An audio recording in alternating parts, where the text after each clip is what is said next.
guys, this is just a little clip from an interview between Derek Gilbert and Gary Wayne, author of the Genesis 6 Conspiracy.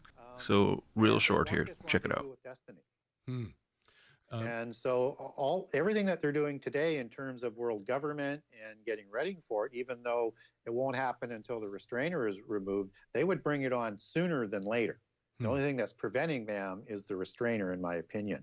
And so they also believe that the Antichrist will come from the bloodlines of these Nephilim, who again usurped the kingships after the flood. So their goal then is to bring back the domination over the world of these the Watchers who reigned before the flood, and bring them back to the throne of the world. And that's why Thessalonians, when it gives us a time frame of the end time and the rapture, talks about a rebellion. Mm-hmm. It's the same rebellion that happened at Babel. It's the same rebellion that happened before the flood, right? So they're going to try and convince the people of the earth through multiple deceptions to rebel against the God of the universe and to fight for their freedom, just as you do in Star Wars. So, as an analogy, because it's got that good versus evil dualism mysticism. Right. And in that inside out allegory, it's the empire that they would classify as the organization of the God of the Bible. So people who are rising up as part of this rebellion think that they're trying to overthrow this despot when in fact they're fighting on the side of the Antichrist. Yes, they believe that they are the children of light. That's why Freemasons call themselves the sons of light. And light is a core allegory in their belief system, just as Satan masquerades or disguises himself as an angel of light. And that the God of the Bible is evil, and the religion of Christianity and Judaism is also evil. Okay, so I just came across this earlier today and just wanted to share this because it's interesting because it actually served to help me kind of focus my thoughts on the project I've been working on in terms of this whole documentary, full length or series or however it's going to turn out. And to be honest, I've been kind of in a bit of a rut with the writing side of it for a couple of weeks, and I don't know, I guess I've just been feeling like the pace of it I just wasn't feeling it, and just been kind of wrestling with exactly how to approach the topic and how to really come about it in terms of I was originally kind of taking a more chronological approach, just starting with creation and going through the antediluvian period and the flood and after that. And so I think it was okay, but I just kind of felt like it was too slow or something. And so I've just been kind of going, I kind of took a break from the writing, and I've been wondering, if there's a different way it could come about it. And so I was listening to this today, and they're talking about the Nephilim and the whole, what's the connection between the secret societies and the, the occult agenda of the New World Order, and how that connects to the fallen Watchers and all that stuff. And I'm sure most of you are all familiar with Gary Wayne. And so he gets to this little point where he's talking about the last days, the apocalyptic agenda of the New World Order, and how they want to bring that about, and how it's ultimately about convincing the world to join the Antichrist in rebellion against God and to fight against God, which I know a lot of people understand this or agree with that sort of assessment. And he actually uses the illustration of the whole Star Wars idea. And it just struck me how, obviously it made me think of this video I made a long time ago, one of my early Flat Earth videos, called Flat Earth, The Choice Awakens, and just kind of talking about that whole false dualism that he describes there, and how that is the false spiritual message of the New World Order, right? That is the Luciferian lie, or a big part of it is that, this secret occult knowledge, it can be used for good or for bad. And so the powers that be have taken this esoteric occult knowledge and they're using it to oppress humanity and so forth. And so what we need to do is rebel against this false oppressive paradigm, which is essentially the God of the Bible. And so Christianity is demonized as sort of like somehow being the same thing as these satanic powers that are doing all these, that are oppressing humanity.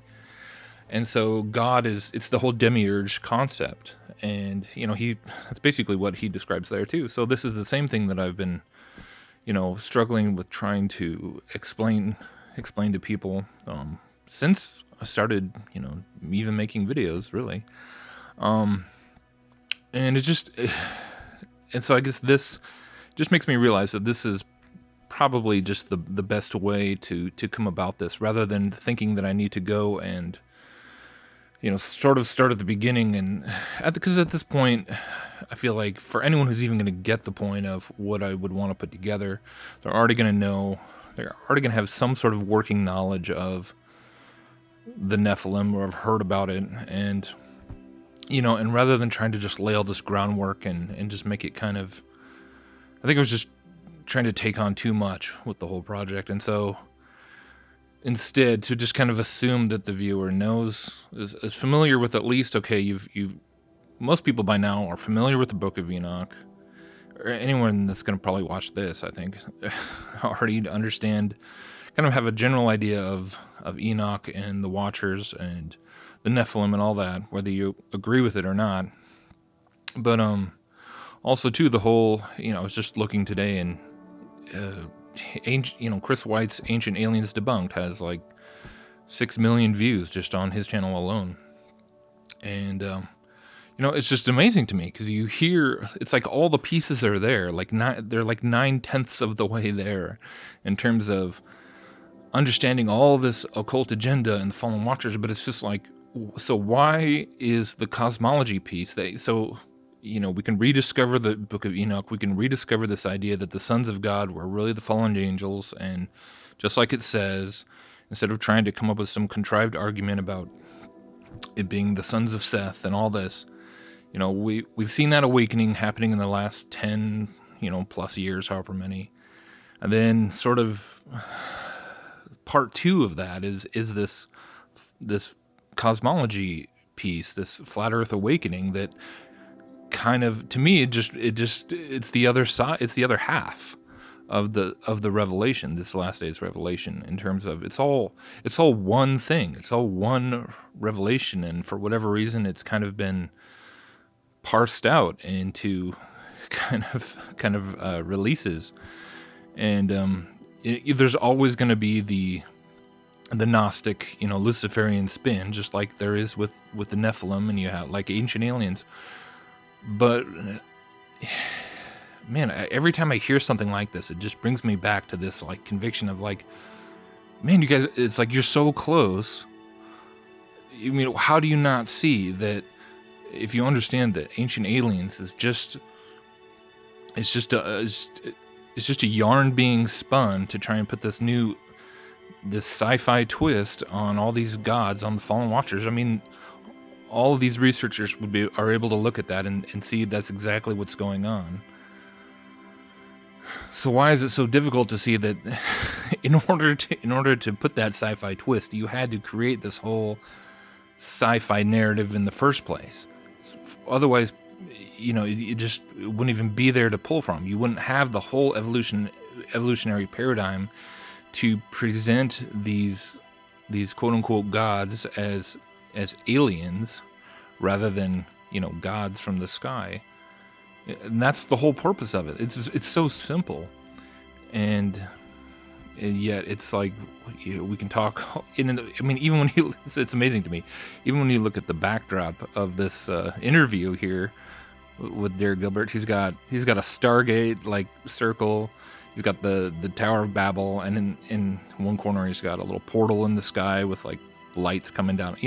Like all of this imagery, which is all interdimensional. It's all about this spiritual realm. And if it's like you can just get people to understand that it's like it doesn't mean that all of this research and all these books that have been written and all these documentaries, like they're all just have to be thrown away because of enclosed cosmology. It's the complete opposite. It just brings it all to light in a way that if you just step back and look at it, trying to reconcile all this understanding of the fallen watchers and everything they did before the flood and everything they've been trying to recreate since then, it is just all about merging the spiritual realm with the physical realm and bringing their dominion back to the physical world like they had for a short spell. And that's what the whole mythology, the whole narrative of outer space and all that is for, so that you have a placeholder for occult concepts, to be spread to the masses without them even realizing that's what's happening. And so all these Gnostic ideas have just been repackaged and rebranded and resold to the world when, for the most part, thinks it's half of it's science and half of it's science fiction. But it's all science fiction. And, I'm just kind of going off on a rant here, but, basically, I guess what that means is that it's just sort of it'll probably just end up being this project I'm talking about, just a compendium of all the videos that I've been making over the last year and a half, and but try and put it together in a way that's cohesive and I guess at this point more topical and more specifically for the viewer who is familiar, because it's amazing to me how much more broadly accepted things like the Nephilim and all that is than 10 years ago, 5 years ago. And so I think, and obviously so many people who embrace the flat earth, stuff, if you're coming from a biblical perspective, a lot of people just see it instantly and they understand, the Enoch connections and the whole alien deception connection, and it's just patently obvious, right?